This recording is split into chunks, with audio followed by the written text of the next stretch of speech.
Halo, Assalamualaikum warahmatullahi wabarakatuh. Jumpa lagi di channel Kelas Ilmu. Pada video kali ini, kita akan membahas mengenai prediksi soal-soal CPNS bidang pengendali organisme pengganggu tumbuhan atau POPT bagian ke-8.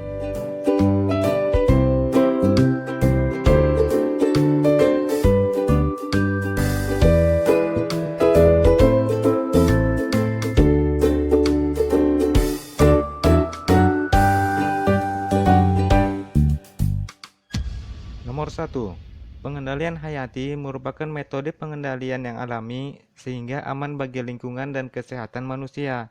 Pengendalian hayati dikatakan aman bagi lingkungan karena titik-titik.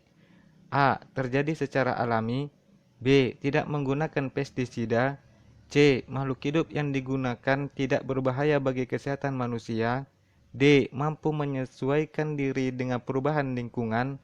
Atau E. Tidak membahayakan makhluk hidup lain yang bukan merupakan sasaran.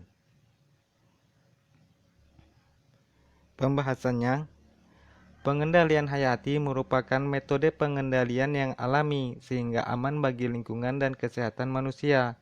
Pengendalian hayati dikatakan aman bagi lingkungan karena tidak membahayakan makhluk hidup lain yang bukan merupakan sasaran, sehingga tidak menimbulkan resurgensi hama maupun ledakan hama kedua.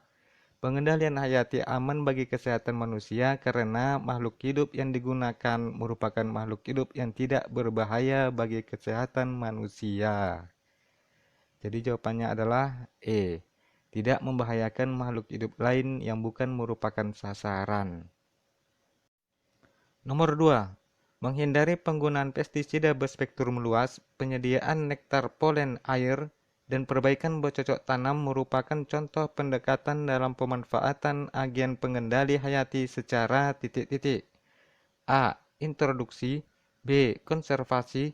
C. Augmentasi. D. Inokulasi. Atau E. Isolasi. Pembahasannya, secara garis besar ada 3 pendekatan dalam pemanfaatan agen pengendali hayati, yaitu pertama, introduksi, kedua, konservasi, dan yang ketiga, augmentasi. Konservasi merupakan upaya untuk memelihara dan meningkatkan keefektifan musuh alami yang telah ada di daerah tersebut. Contohnya, menghindari penggunaan pestisida berspektrum luas, penyediaan nektar polen air, dan perbaikan bercocok tanam. Jadi jawabannya adalah B. Konservasi.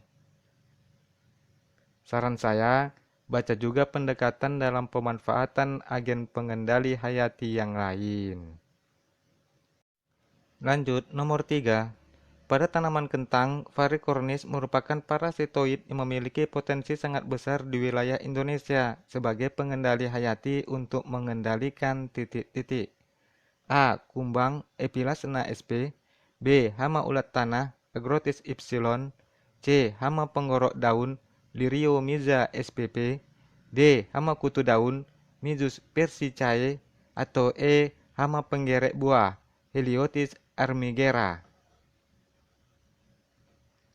Pembahasannya, Varicornis merupakan parasitoid yang memiliki potensi sangat besar sebagai pengendali hayati untuk mengendalikan hama penggorok daun Liriomyza spp pada tanaman kentang di wilayah Indonesia.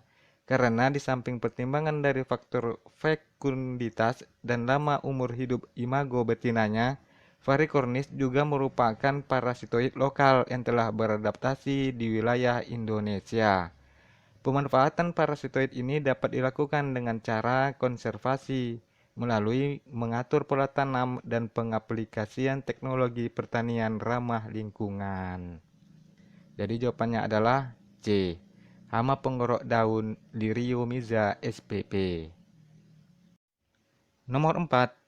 Dalam hal ditemukannya petunjuk terjadinya serangan suatu OPT karantina di suatu kawasan yang semula bebas dari OPT karantina, Menteri dapat menetapkan kawasan tersebut sebagai titik-titik.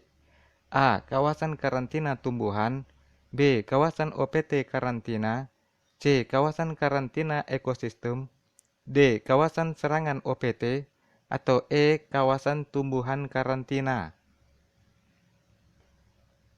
Pembahasannya, sebagaimana yang tercantum dalam PPRI nomor 14 tahun 2002 tentang karantina tumbuhan pasal 79 ayat 1 menerangkan bahwa dalam hal ditemukan atau terdapat petunjuk terjadinya serangan suatu organisme pengganggu tumbuhan karantina di suatu kawasan yang semula diketahui bebas dari organisme pengganggu tumbuhan karantina tersebut, Menteri dapat menetapkan kawasan tersebut sebagai kawasan karantina tumbuhan. Jadi jawabannya adalah A. Kawasan karantina tumbuhan. Lanjut, nomor 5. Sepintas asam-asaman ini mirip dengan gejala BLAS pada tanaman padi. Namun jika diamati terdapat perbedaan yang cukup jelas. Perbedaannya terletak pada titik-titik. A. Bunga, B. Batang, C. Tunas, D. Daun, atau E. Akar. Pembahasannya, sepintas asam-asaman ini mirip dengan gejala BLAS pada tanaman padi. Namun jika diamati terdapat perbedaan yang cukup jelas. BLAS karena jamur Pyricularia oryzae diawali dengan munculnya bercak-bercak yang makin lama makin meluas dan menyebar sepanjang daun. Pada akarnya tidak ditemukan kerusakan. Sedangkan asam-asaman diawali dengan klorosis pada helai daun dan pada akar menampakkan kerusakan. Jadi jawabannya adalah E. Akar. Kemudian, asam-asaman adalah suatu gejala di mana daun padi menguning kemerahan diawali dari ujung menjalar ke pangkal daun, kemudian mengering dan pertumbuhan macet. Sama seperti gejala BLAS, pada daunnya makin lama makin meluas dan menyebar. Kemudian, ketika tanaman dicabut, akarnya tampak berwarna coklat seperti warna besi bekarat, mudah mengelupas, dan sebagian membusuk.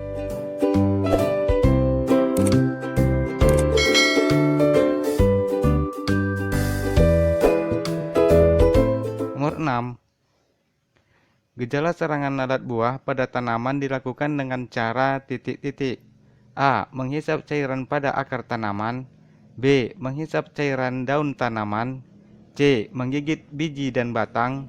D. Lalat betina menusuk buah-buahan. Atau E. Meloncat dan terbang dari satu tanaman ke tanaman lain. Pembahasannya, lalat buah biasanya menyerang tanaman ketika waktu musim hujan. Serangan hama tersebut dilakukan dengan cara lalat betina menusuk buah-buahan dengan alat peletak telur untuk memasukkan telurnya ke dalam daging buah. Telur akan menetas dan menjadi belatung yang memakan buah tersebut sehingga buah akan rusak dan busuk. Jadi jawabannya adalah D. Lalat betina menusuk buah-buahan. Nomor 7. Wereng hijau menjadi salah satu vektor penyebar virus yang menyebabkan penyakit titik-titik. A. Soft rot, B. Black spot, C. Tungro, D. Antraknosa, atau E. Virus mosaik. Pembahasannya, penyakit tungro merupakan salah satu penyakit penting pada tanaman padi. Penyakit ini disebabkan oleh infeksi dua virus, yaitu virus bentuk batang dan virus bentuk bulat. Dalam penyebaran kedua virus, penyebab penyakit tungro ini membutuhkan vektor, yaitu wereng hijau, secara semi-persistensi atau lamanya virus ditahan dalam vektor hanya beberapa hari. Hal ini dikarenakan kedua virus tersebut tidak mempunyai alat gerak untuk berpindah dari suatu tempat ke tempat lain. Jadi jawabannya adalah C. Tungro. Lanjut, nomor 8. Suatu bahan aktif insektisida yang digunakan untuk mengendalikan hama jenis kutu-kutuan yang bekerja dengan cara menghambat transmisi syaraf sehingga menyebabkan terjadinya paralisis adalah titik-titik. A. Siflutrin, B. Abamectin, C. Sipermetrin, D. Aluminium fosfida, atau E. Paraquat diklorida. Pembahasannya, Abamectin merupakan suatu bahan aktif insektisida yang digunakan untuk mengendalikan hama jenis kutu-kutuan. Abamectin ini bekerja dengan cara menghambat transmisi syaraf sehingga menyebabkan terjadinya paralisis. Selain itu, abamectin juga berperan dalam menghentikan proses makan dan peletakan telur, serta mengganggu proses pelepasan kulit larva dan pupa serangga hama. Abamectin terbukti mampu mengendalikan hama kutu-kutuan seperti thrips, tungau, kutu kebul, dan aphids. Jadi jawabannya adalah B. Abamectin. Nomor 9. Pestisida nabati ini efektif mengendalikan hama thrips karena mengandung bahan aktif utama tannin, squamosin, asimisin. Pestisida ini maksud berasal dari tanaman titik-titik. A. Gadung, B. Serai, C. Tembakau, D. Bawang putih, atau E. Sirsa. Pembahasannya, pestisida nabati merupakan pestisida yang berasal dari tanaman yang potensial digunakan sebagai pengendali hama karena mengandung suatu senyawa kimia yang dapat mengendalikan hama. Sirsa merupakan salah satu bahan yang dapat digunakan sebagai pestisida nabati. Menurut Ningsih dan kawan-kawan, pada tahun 2012 menyatakan bahwa daun sirsa mengandung bahan aktif tannin, squamosin, asimisin yang dapat berpengaruh terhadap penghambatan pertumbuhan dan perkembangan hama. Daun sirsa memiliki spektrum yang luas dalam pengendalian hama. Salah satu hama yang dapat dikendalikan adalah thrips. Jadi jawabannya adalah E. Sirsa. Nomor 10, nomor terakhir. Kriteria pestisida yang tidak dilarang berdasarkan Permentan adalah titik-titik. Ingat, tidak dilarang. A. Bahan aktif dan garis miring atau bahan tambahan yang mempunyai efek karsinogenik, mutagenik, dan teratogenik. B. Bahan aktif dan garis miring atau bahan tambahan yang masuk klasifikasi POPs. C. Bahan aktif dan garis miring atau bahan tambahan yang menyebabkan resistensi obat pada manusia. D. Formulasi pestisida dalam bentuk tepung dan cairan. Atau E. Formulasi pestisida termasuk kelas 1A dan kelas 1B. Oke teman-teman, seperti biasa, nomor 10 ini kita jadikan PR aja ya. Tulis pembahasan dan jawaban kalian di kolom komentar, biar sama-sama belajar. Nanti insya Allah ku kasih jawabannya di deskripsi. Oke teman-teman, terima kasih sudah menyaksikan dan insya Allah kita akan berjumpa lagi pada video-video pembahasan lainnya. Assalamualaikum warahmatullahi wabarakatuh dan sampai jumpa. Bye.